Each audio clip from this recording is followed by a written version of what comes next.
Hi നമസ്കാരം. എല്ലാവർക്കും passion fruit കിച്ചണിലേക്ക് സ്വാഗതം. എല്ലാ കൂട്ടുകാരും സുഖമായിട്ടിരിക്കുന്നെന്ന് വിശ്വസിക്കുന്നു. ഞാൻ ഇന്ന് വന്നിരിക്കുന്നത് നല്ലൊരു അടിപൊളി ചേന പ്രഥമൻ റെസിപ്പിയുമായിട്ടാണ്. വീഡിയോയിലോട്ട് പോകുന്നതിന് മുമ്പ് ഈ ചാനൽ ഏതെങ്കിലും കൂട്ടുകാർ ആദ്യമായിട്ടാണ് കാണുന്നത് എങ്കിലും മറക്കാതെ സബ്സ്ക്രൈബ് ചെയ്തേക്കണേ. അതുപോലെ തന്നെ ലൈക്ക് ചെയ്യാനും ഷെയർ ചെയ്യാനും വീഡിയോ ഫുള്ളായിട്ടൊന്ന് വാച്ച് ചെയ്ത് സപ്പോർട്ട് ചെയ്യാനും മറക്കല്ലേ. അപ്പോൾ ശരി, നമുക്ക് ഈ ടേസ്റ്റി ആയിട്ടുള്ള ചേന പ്രഥമൻ എങ്ങനെ തയ്യാറാക്കുന്നത് നോക്കിയിട്ട് വന്നാലോ. ചേനപ്രഥമൻ തയ്യാറാക്കാൻ വേണ്ടിയിട്ട് ഒരു ചേനയുടെ പകുതി ഇതുപോലെ ഒന്ന് കട്ട് ചെയ്തെടുത്തിട്ടുണ്ട്. ഒന്ന് കഴുകി വൃത്തിയാക്കി എടുത്തിട്ടുള്ളതാണ്. കുക്കറിലോട്ട് ഇട്ട് കൊടുത്തിട്ടുണ്ട്. ഇനി ചേന നികക്കെ വെള്ളം ഒഴിച്ചു കൊടുക്കണം. ചേന മുങ്ങി വെള്ളം കിടക്കണം കേട്ടോ. ചേനയുടെ മുകളിൽ നിൽക്കണം. അതിൻ്റെ കറയൊക്കെ ഒന്ന് പോയി കിട്ടാൻ വേണ്ടിയിട്ടാണ്. ചില ചേനയ്ക്കൊക്കെ നല്ല ചൊറിച്ചിലുണ്ടാവും. അപ്പം നമ്മളിങ്ങനെ വേവിച്ചെടുക്കുകയാണെങ്കിൽ കറയൊക്കെ പോയി ആ ചൊറിച്ചിലൊക്കെ ഒന്ന് മാറിക്കിട്ടും. അതിന് വേണ്ടിയിട്ടാണ്. അപ്പോൾ അല്ലെങ്കിൽ പായസം ഉണ്ടാക്കുമ്പം നമ്മൾ കഴിക്കുമ്പോൾ വായൊക്കെ ചൊറിയാനുള്ള ചാൻസ് ഉണ്ടാവും. ഇനി നമുക്കിതൊന്ന് അടച്ചു വെച്ചിട്ട് നമ്മൾ ഈ കുക്കർ ഗ്യാസ് വെച്ച് കൊടുക്കാം. അതിനുശേഷം ഒരു 4 വിസിൽ വരുന്നിടം വരെ വേവിച്ചെടുക്കാം. ഇനി നമുക്ക് ഇതിനകത്തോട്ടുള്ള ശർക്കര പാനി തയ്യാറാക്കാം. അതിനായിട്ട് ഞാൻ 2 ഉണ്ട ശർക്കരയാണ് എടുത്തിരിക്കുന്നത്. ഒന്ന് പൊട്ടിച്ചെടുത്തിട്ടുള്ളതാണ്. അപ്പോൾ നമുക്ക് ഒരു 2.25 കപ്പ് അളവിൽ ശർക്കര ഇട്ടിട്ടുണ്ട്. ഇനി ഇതിനകത്തോട്ട് ഈ കപ്പിൽ തന്നെ 2 കപ്പ് അളവിൽ വെള്ളം ഒഴിച്ചു കൊടുക്കുന്നുണ്ട്. ഇനി നമുക്കിത് നന്നായിട്ടൊന്ന് മെൽട്ടാക്കി എടുക്കാം. ഞാനിത് ഗ്യാസ് വെച്ച് കൊടുത്തിട്ടുണ്ട്. അതിനുശേഷം ഇതൊന്ന് ജസ്റ്റ് ഒന്ന് മിക്സ് ചെയ്തെടുത്താൽ മതി. പെട്ടെന്ന് തന്നെ ശർക്കര മെൽട്ടായി കിട്ടുവേ. അപ്പോൾ നിങ്ങൾക്ക് എത്രമാത്രം മധുരം വേണോ അതിനനുസരിച്ചിട്ടുള്ള ശർക്കര റെഡിയാക്കി എടുക്കാം. ഇപ്പോൾ കൊച്ചിൽ കൂടുതൽ എടുത്തെന്ന് പറഞ്ഞാലും നമ്മൾ ഫ്രിഡ്ജിൽ എടുത്ത് വെച്ചാൽ മതിയാവും. അഴുക്കായി പോകത്തില്ല കേട്ടോ. പിന്നെ എപ്പോഴേലും നമ്മൾ ഉപയോഗിക്കുമല്ലോ. അപ്പോൾ അങ്ങനെ യൂസ് ചെയ്താൽ മതി. അപ്പം മധുരം ഓരോരുത്തരുടെ ഇഷ്ടത്തിനനുസരിച്ച് ചേർത്ത് കൊടുക്കുക. നമ്മൾ ഇട്ടുന്ന ആ ശർക്കരയെല്ലാം നന്നായിട്ട് ഇതുപോലെ ഒന്ന് തിളച്ച് വന്നിട്ടുണ്ട്. ഇനി 2-3 മിനിറ്റ് ഇങ്ങനെ ഒന്ന് ഇളക്കി കൊടുക്കാം. അപ്പോൾ ശർക്കര പൂർണ്ണമായിട്ട് തന്നെ അലിഞ്ഞ് കിട്ടുവേ. ഇനി നമുക്ക് ഇത് ഫ്ലെയിം ഓഫാക്കിയിട്ട് ഒന്ന് തണുക്കാനായിട്ട് മാറ്റി വെക്കാം. നമ്മൾ വേവിക്കാനായിട്ട് വെച്ചിരുന്ന ചേനയെല്ലാം നന്നായിട്ട് വെന്ത് കിട്ടിയിട്ടുണ്ട്. നല്ലതായിട്ട് വെന്ത് വന്നിട്ടുണ്ട് കേട്ടോ. ഇനി നമുക്ക് ഇതിനകത്ത് ആ വെള്ളം മൊത്തം ഒന്ന് ഊറ്റിക്കളയണം. ഒട്ടും വെള്ളം പാടില്ല. ഊറ്റിക്കളഞ്ഞിട്ട് നന്നായിട്ട് തണുത്തതിന് ശേഷം മിക്സിയുടെ ജാറിലോട്ട് ഇട്ട് കൊടുത്തിട്ട് പേസ്റ്റാക്കി എടുക്കുക. അപ്പോൾ ഈ വെള്ളം കിടന്ന് ഈ വെള്ളത്തോട് നമ്മൾ തയ്യാറാക്കുകയാണെങ്കിൽ ഞാൻ മുമ്പ് പറഞ്ഞല്ലോ ചൊറിയാനുള്ള ചാൻസ് ഉണ്ടാകും ചിലർക്കൊക്കെ എങ്കിലും കേട്ടോ. അപ്പോൾ ഇത് ചേന പ്രഥമനാന്ന് ആരും അറിയത്തില്ല കേട്ടോ. അപ്പോൾ നമ്മൾ പറഞ്ഞാലല്ലാതെ ആരും അറിയത്തില്ല, വിശ്വസിക്കത്തില്ല ഇത് ചേന പ്രഥമനാന്ന്. അത്രയ്ക്ക് ടേസ്റ്റി ആയിട്ടുള്ള നല്ലൊരു അടിപൊളി ഹെൽത്തി ആയിട്ടുള്ള റെസിപ്പിയാണ്. നമ്മുടെ ചേനയെല്ലാം ഞാൻ മിക്സിയുടെ ജാറിലോട്ട് ഇട്ട് കൊടുത്തിട്ടുണ്ട്. ഇനി വെള്ളം ഒന്നും ഒഴിക്കാൻ പാടില്ല. നല്ല ഫൈനായിട്ട് പേസ്റ്റാക്കി എടുക്കുക. അതിനുശേഷം നല്ല അടിക്കട്ടിയുള്ള ഒരു പാത്രം ഗ്യാസ് വെച്ച് കൊടുത്തിട്ട് ഒരു 2 ടേബിൾ സ്പൂൺ അളവിൽ നെയ്യ് ചേർത്ത് കൊടുക്കുക. നെയ്യ് നന്നായിട്ട് ചൂടായി വന്നതിന് ശേഷം നമ്മൾ പേസ്റ്റാക്കി വെച്ചിരിക്കുന്ന ചേനയുടെ മിക്സ് ഉണ്ടല്ലോ അത് ഇതിനകത്തോട്ടൊന്ന് ചേർത്ത് കൊടുക്കാം. ഞാൻ ചേനയുടെ മിക്സ് കൂടെ ഇതിനകത്തോട്ടൊന്ന് ഒഴിച്ചു കൊടുക്കുന്നുണ്ട്. ഇനി ഒരു 4-5 മിനിറ്റ് നന്നായിട്ടൊന്ന് വഴറ്റിയെടുക്കാം. ഈ നെയ്യും ചേനയും എല്ലാം ഒന്ന് നന്നായിട്ടൊന്ന് മിക്സായിട്ട് കിട്ടണം. അത്രയും സമയം നമുക്കൊന്ന് വഴറ്റിയെടുക്കണം. ഇതെല്ലാം ഒന്ന് ഇട്ട് കൊടുത്തിട്ടുണ്ട്. ഇനി നമുക്കിതൊന്ന് വഴറ്റാൻ തുടങ്ങാം.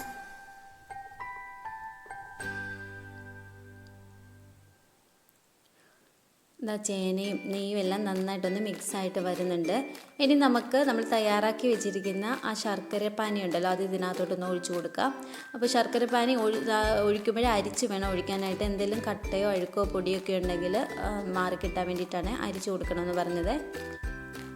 ഞാൻ ആ ശർക്കര പാനിയും കൂടി ഇതിനകത്തോട്ടൊന്ന് ഒഴിച്ചു കൊടുക്കുന്നുണ്ട്. ഇനി ഇതെല്ലാം നന്നായിട്ടൊന്ന് മിക്സാക്കി എടുക്കാം. ഈ ശർക്കര പാനിയും ചേനയുടെ മിക്സ് എല്ലാം നന്നായിട്ടൊന്ന് മിക്സായിട്ട് കിട്ടണം. അത്രയും സമയം നമുക്കൊന്ന് ഇളക്കി യോജിപ്പിച്ചെടുക്കാം.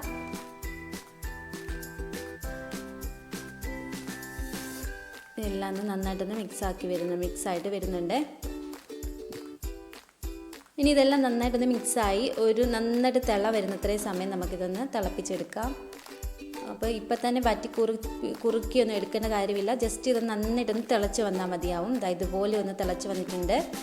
ഇനി നമുക്ക് എടുത്തു വെച്ചിരിക്കുന്ന തേങ്ങയുടെ 2ാം പാല് ഒഴിച്ചു കൊടുക്കാം. അപ്പോൾ കട്ടി കുറച്ച് വേണം 2ാം പാല് തയ്യാറാക്കി എടുക്കാൻ, ഇല്ലെങ്കിൽ പിരിഞ്ഞു പോകാനുള്ള ചാൻസ് ഉണ്ടാവും. ഒട്ടും കട്ടിയില്ലാതെ വേണം 2ാം പാല് തയ്യാറാക്കി എടുക്കുക. അപ്പോൾ നിങ്ങൾക്ക് അറിയാമായിരിക്കുമല്ലോ, അതുകൊണ്ടാണ് ഞാൻ തേങ്ങാപ്പാൽ എടുക്കുന്നത് കാണിക്കാഞ്ഞത്. അപ്പോൾ 2ാം പാലോടെ ചേർത്ത് കൊടുത്തിട്ട് നന്നായിട്ടൊന്ന് കുറുക്കിയെടുക്കാം. തിക്നെസ് ഒക്കെ നിങ്ങൾക്ക് എത്ര വേണോ അതിനനുസരിച്ചിട്ട് നമുക്കിതൊന്ന് കുറുക്കിയെടുക്കാം.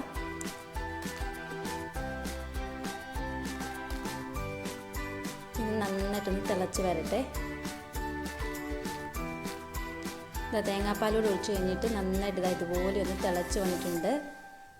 ഇനി നമുക്ക് ഇതിനകത്തോട്ട് ചേർത്ത് കൊടുക്കേണ്ടത് ചൗവരിയാണ് കേട്ടോ. ചൗവരി ഞാൻ നേരത്തെ വേവിച്ച് വെച്ചിരുന്നതാണ്, അത് ഇതിനകത്തോട്ട് ചേർത്ത് കൊടുക്കുന്നുണ്ട്. വേവിച്ചിട്ട് വേണം നമുക്കിത് ചേർത്ത് കൊടുക്കാൻ ചേന പായസത്തിലോട്ട്, എങ്കിൽ നന്നായിട്ട് ഇത് സെറ്റായിട്ട് കിട്ടത്തുള്ളൂ. അല്ലെങ്കിൽ നമ്മൾ അല്ലാതെ ഇട്ട് കഴിഞ്ഞാൽ ചൗവരി വേവാനുള്ള ചാൻസ് കുറവാണ്. അതുകൊണ്ട് ഞാൻ നേരത്തെ ഇത് വേവിച്ച് വെച്ചിട്ടുണ്ട്. നല്ലൊരു തിക്നെസ് കിട്ടാൻ വേണ്ടിയിട്ടാണ് ചൗവരി ഒന്ന് ചേർത്ത് കൊടുത്തിട്ടുള്ളത്. ഇനി ഇതെല്ലാം കൂടി നന്നായിട്ട് ഇളക്കി മിക്സ് ചെയ്ത് ഒന്നുകൂടെ ഒന്ന് നന്നായിട്ട് തിളപ്പിച്ച് കുറുക്കിയെടുക്കാം. അപ്പോൾ അധികം അങ്ങ് കുറുകി പോകാനായിട്ട് നിൽക്കണ്ട. ഇത് കുറച്ച് തണുത്ത് കഴിയുമ്പോൾ നല്ലതായിട്ട് കട്ടിയാകാൻ തുടങ്ങും കേട്ടോ. അപ്പോൾ അതുകൊണ്ട് അതിനനുസരിച്ചിട്ട് വേണം നമുക്ക് ഇതിനകത്തോട്ട് തേങ്ങാപ്പാലൊക്കെ ചേർത്ത് കൊടുക്കാനായിട്ട്. ചൗവരിയും കൂടി ചേർത്ത് കൊടുത്തതിന് ശേഷം ഒന്നുകൂടെ നന്നായിട്ടൊന്ന് തിളപ്പിച്ചെടുക്കുന്നുണ്ട്. നന്നായിട്ട് കുറുക്കിയെടുക്കാം. അപ്പോൾ ഈ സമയത്ത് മധുരമൊക്കെ വേണമെന്ന് നോക്കിയിട്ട് കുറവുണ്ടെങ്കിൽ നമ്മൾ ഒരുക്കി വെച്ചിരിക്കുന്ന ശർക്കരയ്ക്കകത്തൊന്ന് ഇച്ചിരി പാനിയൊക്കെ ചേർത്ത് കൊടുക്കാം. അപ്പോൾ മധുരമൊക്കെ നിങ്ങളുടെ ഇഷ്ടത്തിനനുസരിച്ച് ചേർത്ത് കൊടുക്കണേ. ഇതെല്ലാം ഒന്ന് നന്നായിട്ടൊന്ന് കുറുക്കിയെടുക്കുന്നുണ്ട്. ഇതെല്ലാം നന്നായിട്ട് തിളച്ച് വന്നിട്ടുണ്ട്. ഇതൊക്കെ ഉണ്ട്, നല്ല തിക്കായിട്ട് വന്നിട്ടുണ്ട് നമ്മുടെ ചേനപ്രഥമന്. നല്ല ടേസ്റ്റി ആയിട്ടുള്ള ഒരു അടിപൊളി റെസിപ്പിയാണ്.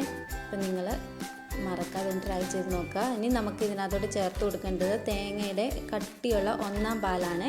അപ്പം നമ്മൾ ഒന്നാം പാൽ ചേർത്ത് കൊടുക്കുമ്പോൾ പ്രധാനമായിട്ട് ശ്രദ്ധിക്കേണ്ട കാര്യം ഫ്ലെയിം ലോയിലിട്ടിട്ട് വേണം നമുക്ക് ഒന്നാം പാൽ ചേർത്ത് കൊടുക്കാൻ. ഇല്ലെങ്കിൽ പെട്ടെന്ന് അതങ്ങ് പിരിഞ്ഞു പോകും, വല്ലാണ്ടായിപ്പോകും കേട്ടോ പായസം. അതിൻ്റെ ടേസ്റ്റൊക്കെ നഷ്ടപ്പെടാനുള്ള ചാൻസ് ഉണ്ടാവും. അതുകൊണ്ട് തന്നെ ഒന്നാം പാൽ ചേർത്ത് കൊടുക്കുമ്പോൾ ഫ്ലെയിമിൽ എത്രയും ലോയി വെക്കാമോ അത്രയും ലോയി വെച്ചിട്ട് വേണം നമ്മളിത് ചേർത്ത് കൊടുക്കാനായിട്ട്. ഇത് ഏകദേശം നന്നായിട്ടൊന്ന് കുറുകി വന്നിട്ടുണ്ട്. അപ്പോൾ ഞാനിത് ഒന്നാം പാൽ ചേർത്ത് കൊടുക്കുന്നുണ്ട്. നല്ല കട്ടിയായിട്ടുള്ള ഒന്നാം പാലാണ് ചേർത്ത് കൊടുത്തിരിക്കുന്നത്. ഇനി ഞാൻ പറഞ്ഞില്ലേ, ലോ ഫ്ലെയിമിൽ വെച്ചിട്ട് വേണം നമ്മളിതൊന്ന് ചൂടാക്കിയെടുക്കാൻ. ജസ്റ്റ് ഒന്ന് ചൂടാവുകയേ ചെയ്യാവൂ, തിളയൊന്നും വരാൻ പാടില്ലേ. ഇത് തേങ്ങാപ്പാൽ ആവശ്യത്തിന് ഞാൻ ഒന്നാം പാൽ ചേർത്ത് കൊടുക്കുന്നുണ്ട്. നന്നായിട്ടൊന്ന് ഒന്നുകൂടെ ഇളക്കി മിക്സ് ചെയ്തെടുക്കുന്നുണ്ട്. നന്നായിട്ട് ചൂടായിട്ട് വരുമ്പം നമുക്ക് ഫ്ലെയിം അങ്ങ് ഓഫ് ചെയ്യാം.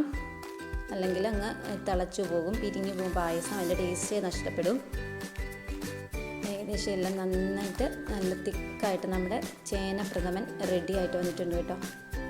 ഇതൊക്കെ ഉണ്ടോ, നല്ല അടിപൊളിയാണ്, നല്ല ടേസ്റ്റും നല്ല മണവുമാണ് ആ തേങ്ങാപ്പാലിൻ്റെ നീടയൊക്കെ കിട്ടുന്നത്. ഇനി നമുക്ക് ഈ തേങ്ങാപ്പാലൂടെ ചേർത്ത് കൊടുത്തതിന് ശേഷം ഫ്ലെയിം ഓഫാക്കി വെക്കുക. അതിന് ശേഷം നമ്മളൊന്ന് ചതച്ച് വെച്ചിരിക്കുന്ന ഏലക്ക ഇതിനകത്ത് കുറച്ച് ചേർത്ത് കൊടുക്കാം. എങ്കിലേ നമുക്ക് ഇതിനകത്തോട്ട് നല്ലൊരു ടേസ്റ്റ് കിട്ടത്തുള്ളൂ ഏലക്കായുടെ. അപ്പോൾ ഞാൻ ഇച്ചിരി തേങ്ങാപ്പാലൂടെ ചേർത്ത് കൊടുത്തിട്ടുണ്ട്. ഇത് ഭയങ്കരമായിട്ട് കട്ടിയാകും. അപ്പോൾ അതിനനുസരിച്ചിട്ട് വേണം നമ്മൾ തേങ്ങാപ്പാലൊക്കെ ഇതിനകത്ത് ചേർത്ത് കൊടുക്കാനേ. തണുത്ത് കഴിയുമ്പോൾ ഇത് കട്ടി പിടിക്കാനുള്ള ചാൻസ് ഉണ്ടാവും. അപ്പോൾ അതിനനുസരിച്ചിട്ട് വേണം, മറക്കാതെ തേങ്ങാപ്പാൽ ചേർക്കണേ. അപ്പോൾ ഏകദേശം നമ്മുടെ പായസം ഇവിടെ റെഡി ആയിട്ടുണ്ട്. പ്രഥമൻ റെഡി ആയിട്ടുണ്ട് കേട്ടോ. പായസം അറിയാതെ പായസം എന്ന് പറഞ്ഞു പോകുന്നുണ്ട്. ഏലക്കായ ഇതിനകത്തോട്ട് ഒന്ന് പൊടിച്ച് ചേർത്ത് കൊടുക്കാം. ഇനി നമുക്കിതെല്ലാം കൂടെ ഒന്നുകൂടെ ഒന്ന് മിക്സ് ചെയ്തിട്ട് ഒന്ന് അടച്ച് വെച്ച് കൊടുക്കണേ. അപ്പോൾ അതിൻ്റെ ഫ്ലേവറൊക്കെ അതിനകത്ത് തന്നെ നിൽക്കട്ടെ. ഇതെല്ലാം ഒന്ന് നല്ലതായിട്ടൊന്ന് മിക്സാക്കി എടുക്കുന്നുണ്ട്. വളരെ എളുപ്പത്തിൽ തയ്യാറാക്കാൻ പറ്റും കേട്ടോ. തേങ്ങാപ്പാൽ എടുക്കുന്നത് താമസമേ ഉള്ളൂ. ഇപ്പം നമ്മുടെ ചേനപ്രഥമൻ ഇവിടെ റെഡിയാക്കിയിട്ടുണ്ട്. ഇനി നമുക്ക് ഇതിനകത്തോട്ട് കാഷ്നട്ടും മുന്തിരിയൊക്കെ ഒന്ന് വറുത്ത് കൊടുക്കാം. അതിനായിട്ട് ഒരു 2 ടേബിൾ സ്പൂൺ അളവിൽ നെയ്യ് ചേർത്ത് കൊടുക്കുന്നുണ്ട്. നെയ്യ് നന്നായിട്ടൊന്ന് ചൂടായി വന്നതിന് ശേഷം അരിഞ്ഞ് വെച്ചിരിക്കുന്ന തേങ്ങാക്കൊത്ത് ചേർത്ത് കൊടുക്കാം. അപ്പോൾ തേങ്ങാക്കൊത്തോട് ചേർത്ത് കൊടുക്കുമ്പോൾ നമുക്ക് അടിക്കാൻ കിട്ടുമ്പോൾ നല്ല ടേസ്റ്റാണ് കേട്ടോ. ഇതാ തേങ്ങാക്കൊത്തോട് ചേർത്ത് കൊടുത്തിട്ട് ഒരു ബ്രൗൺ കളർ ആകുന്നിടം വരെ ഒന്ന് വറുത്തെടുക്കാം. ഇത് നന്നായിട്ടൊന്ന് മുരിഞ്ഞ് വരുന്നുണ്ട് തേങ്ങാക്കൊത്ത്. ഇനി നമുക്കിതിനകത്തോട്ട് ഇത് നന്നായിട്ട് ഇതിൻ്റെ കളറും ചേഞ്ചായി വന്നു കഴിയുമ്പോൾ കുറച്ച് കാഷ്നട്ട് ചേർത്ത് കൊടുക്കാം.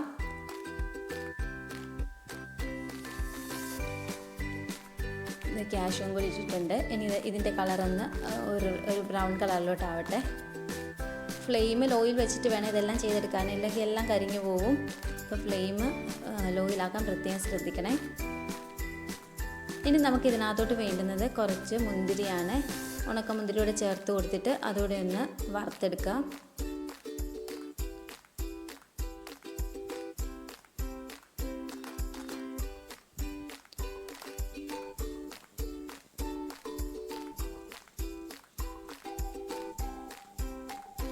മുന്തിരിയും കൂടെ ചേർത്ത് കൊടുത്തിട്ടുണ്ട്. ഇനി ഇതെല്ലാം നന്നായിട്ടൊന്നുകൂടെ ഒന്ന് ഫ്രൈ ആക്കി എടുക്കാം.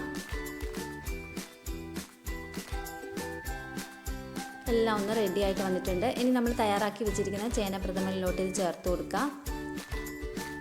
അപ്പോൾ ഇത്രയേ ഉള്ളൂ, നമ്മുടെ ചേനപ്രഥമൻ ഇവിടെ അടിപൊളിയായിട്ട് റെഡിയായിട്ട് വന്നിട്ടുണ്ട്. ഇതെല്ലാം കൂടെ ഒന്നുകൂടെ മിക്സ് ചെയ്തെടുക്കാം.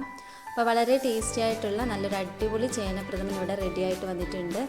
അപ്പോൾ നിങ്ങളെല്ലാവരും മറക്കാതെ മസ്റ്റായിട്ടൊന്ന് ട്രൈ ചെയ്തിട്ട് ഫീഡ്ബാക്ക് കമൻറ്റ് ബോക്സിൽ അറിയിക്കാൻ മറക്കല്ലേ. അപ്പോൾ ഞാനൊരു സെർവിങ് ബൗളിലോട്ട് ആക്കി കൊടുക്കുന്നുണ്ട്. അപ്പം നമുക്ക് കുടിക്കാൻ വേണ്ടി ടിപ്പൊന്ന് ടേസ്റ്റ് ചെയ്യാൻ നോക്കുവാനായിട്ടാണ്. അപ്പോൾ എല്ലാവരും ഒന്ന് ട്രൈ ചെയ്ത് നോക്കണേ. നല്ല ടേസ്റ്റി ആയിട്ടുള്ള നല്ല തിക്കായിട്ടുള്ള ഒരു കൺസിസ്റ്റൻസിയിലാണ് നമുക്ക് ഈ ചേനപ്രഥമൻ ഇവിടെ കിട്ടിയിരിക്കുന്നത്. ഇതാ ഞാനൊരു സെർവിങ് ബൗളിലോട്ട് ആക്കി കൊടുക്കുന്നുണ്ട്. കണ്ട നല്ല നല്ല അടിപൊളിയായിട്ട് വന്നിട്ടുണ്ട്. അപ്പം ഈ ഓണത്തിന് നിങ്ങൾക്ക് പറ്റുമെങ്കിൽ ട്രൈ ചെയ്യുക, ഇല്ലെങ്കിൽ എപ്പോഴേലും ട്രൈ ചെയ്തിട്ട് ഫീഡ്ബാക്ക് കമൻറ്റ് ബോക്സ് അറിയിക്കണേ. ഇതൊക്കെ ഉണ്ടോ, ഞാൻ ടേസ്റ്റ് ചെയ്ത് നോക്കട്ടെ. നല്ല ടേസ്റ്റാണ്, നല്ല മധുരവും നല്ല ഒരു പറഞ്ഞറിയിക്കാൻ പറ്റില്ല അത്രയും ടേസ്റ്റ് കേട്ടോ. അപ്പോൾ എല്ലാവരും മറക്കാതെ